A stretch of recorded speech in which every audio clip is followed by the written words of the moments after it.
Hello दोस्तों, आज हम आप लोग को बताने जा रहे हैं कि अगर आप एफकेट या एयरफोर्स की तैयारी कर रहे हैं तो उसके लिए आपकी योग्यता क्या होनी चाहिए, फिजिकल का जो वर्क होता है वो क्या होनी चाहिए। ठीक है, तो उससे फॉर्म भरने के समय आपको ये नोटिफिकेशन दिया जाता है कि आपकी एबिलिटी क्या होनी चाहिए। एग्ज़ाम में अगर एग्ज़ाम में क्वालिफाई करते हैं तो उसके बाद आपकी एबिलिटी क्या होनी चाहिए। तो आते हैं सबसे पहले योग्यता, अगर फार्म भर रहे हैं आप तो उस समय का, तो आप मैट्रिकुलेशन 10+2 या फिर डिप्लोमा कोई इंजीनियरिंग कोर्स वगैरह होना चाहिए। मैट्रिकुलेशन यानी कि 10th पास और प्लस में 2 साल का कोई और सर्टिफिकेट, ठीक, या फिर आप 12th पास हो या फिर इंजीनियरिंग कोर्स आप किए हुए हो। ठीक है, उसके बाद बात आती है शारीरिक मानक यानी कि आपके फिजिकल वर्क की।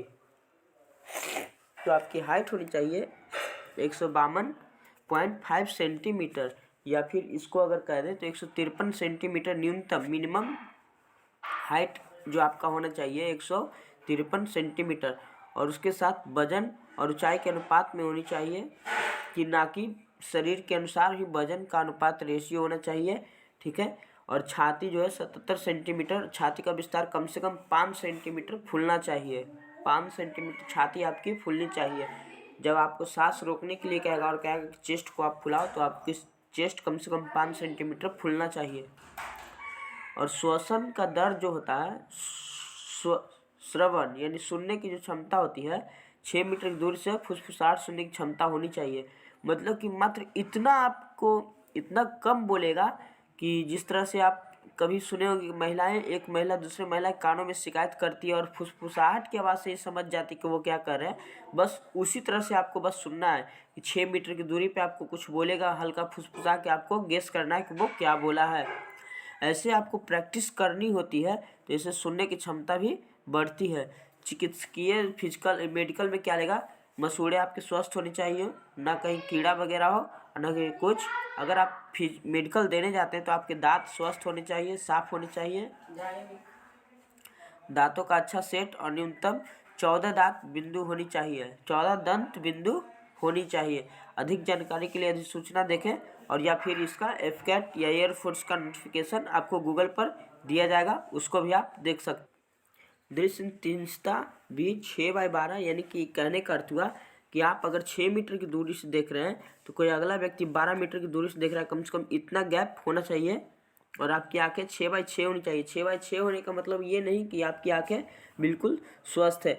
आपको इसमें दूरदृष्टि दोष हो सकता है, मतलब दूर की वस्तुएं स्पष्ट दिखाई देंगी, लेकिन निकट के लिए कुछ आपको लेंस की आवश्यकता पड़ जाए या फिर किसी चीज चिकित्सक से परामर्श की आवश्यकता पड़ जा सकती है। दृष्टि तीक्ष्णता का मतलब है कि आपको इसमें निकट दृष्टि दोष हो सकता है। हाइपरमेट्रोपिया क्या है, टू डायोप्टर होना चाहिए। टू डायोप्टर मतलब कहने का अर्थ हुआ कि आपको कम से कम आधा मीटर से उस वस्तु को या कोई पॉइंट को देख लेना है। और मायोपिया यानी निकट दृष्टि दोष में जो होगी उसको आपको कम से कम 2 मीटर की दूरी पर से देख लेना है। और कलर विजन ना होनी चाहिए, मतलब कि जो कलर हो बिल्कुल वैसा ही दिखाई देना चाहिए। इस तरह से आपके एफकेट में फिजिकल वर्क और मेडिकल वर्क कराया जाता है। उसके बाद हम लोग दोस्तों देखते हैं कि अगर आप ग्रुप वाई का तैयारी कर रहे हैं, अगर आपका 12th का मैथ उतना अच्छा नहीं है, फिजिक्स उतना अच्छा नहीं है, तो आप ग्रुप वाई का तैयारी कर सकते हैं। तो उससे पहले हम लोग को देखना होगा क्या कि अगर हम ग्रुप वाई का तैयारी करते हैं तो उसमें हम लोग को आएगा रीजनिंग आएगा, मैथ आएगा, और जनरल नॉलेज और इंग्लिश का कुछ पोर्शन आएंगे। तो हम लोग देखते हैं रीजनिंग में क्या आएगा। तो रीजनिंग में न्यूमेरिकल सीरीज सबसे पहला है। न्यूमेरिकल सीरीज, इससे भी क्वेश्चन आते हैं।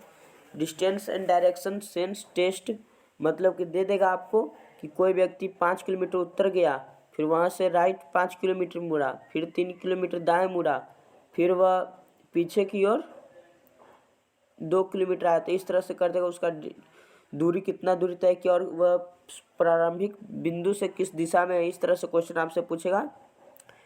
Number ranking test, sequence test पूछेगा आपसे कि जैसे देगा एक पर्सन बीच में है, उसके चारों तरफ से बाहर किसी की ओर मुंह करके चौथे स्थान पे इसके चौथे स्थान पे, यहाँ से चौथे स्थान पे कोई ये है, ए पर्सन है, उसके 2 स्थान बाद बी है, और इसके 3 स्थान पहले ये है, सी, ऐसे करके क्वेश्चन आपसे पूछ सकता है।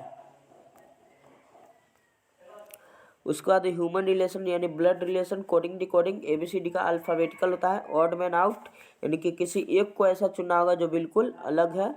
डिक्शनरी वर्ड से आएगा, जैसे कि आपको डिक्शनरी में ऐड वर्ड कैसे ढूंढते होंगे, जैसे ए से कोई वर्ड आया तो पहले ए से ढूंढते हैं, अगर सेकंड नंबर आता है बी से तो बी से ढूंढते हैं, इस तरह से रहता है, तो उस तरह से आपको ढूंढनी रहती है एग्जाम में।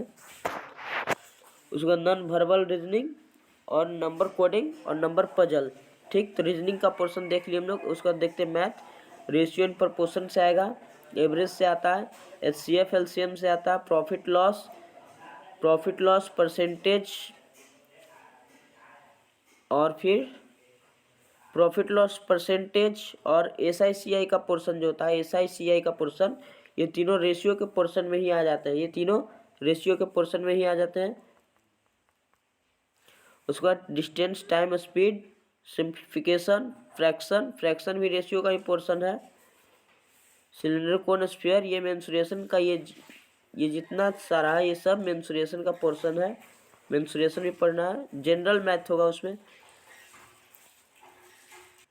अगर हम लोग आगे बात करते हैं जनरल नॉलेज की, जिसमें हम लोग को कल्चर से क्वेश्चन आता है, क्वेश्चन कल्चर से भी आते हैं उसमें।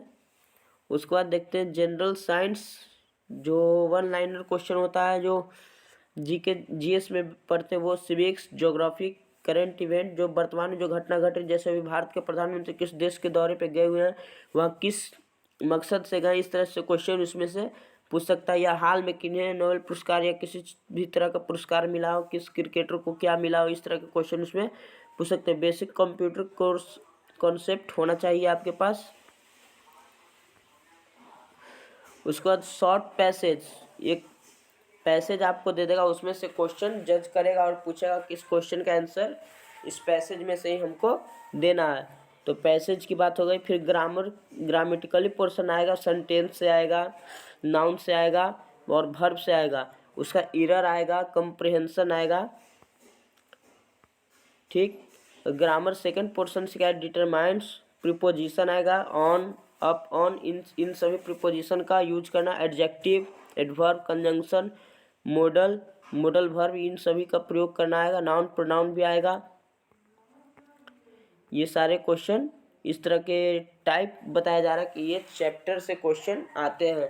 फिर वोकाबुलरी, माने एक शब्द है उसका और क्या सेंस निकल सकता है, अगला वर्ड उसी, जैसे कि बोल सकते हैं अबैक मतलब होता है आश्चर्य, और सस्पेंशन मतलब भी होता है आश्चर्य, तो दोनों का आश्चर्य होता है। तो पूछ देगा आपसे अबैक का कौन सा एक साइनो होगा, 3 एंटो दे देगा या फिर अलग तरह का शब्द दे देगा, और एक उसका मिलता जुलता शब्द होगा, साइनो एंटो आएगा। 1 वर्ड सब्स्टिट्यूशन, जैसे एक वर्ड दे देगा, उससे बोलेगा कि आपका कौन सा सेंटेंस बन रहा है। स्पेलिंग टेस्ट का आएगा, जो मीनिंग आपको 3-4 मीनिंग दिए जाएंगे, उसमें से एक बिल्कुल सही होगा, बाकी 3 गलत होगा। तो इसमें कन्फ्यूजन भी कुछ कभी कभी आते हैं। सिंपल एडम्स एंड फ्रेजेस, जिनको हम लोग मुहावरे और लोकतियाँ बोलते हैं हिंदी में। नरेशन से भी क्वेश्चन आता है, और वॉइस। अगर हम लोग देखें तो वॉइस नरेशन और एरर से ज़्यादा क्वेश्चन आता है। उसके बाद पैसेज, नाउन प्रोनाउन प्रीपोजिशन, इन सभी का एरर और पैसेज, और फिर एंटोसाइनो से और नरेशन वॉइस से, इन सभी से लगभग क्वेश्चन आते हैं।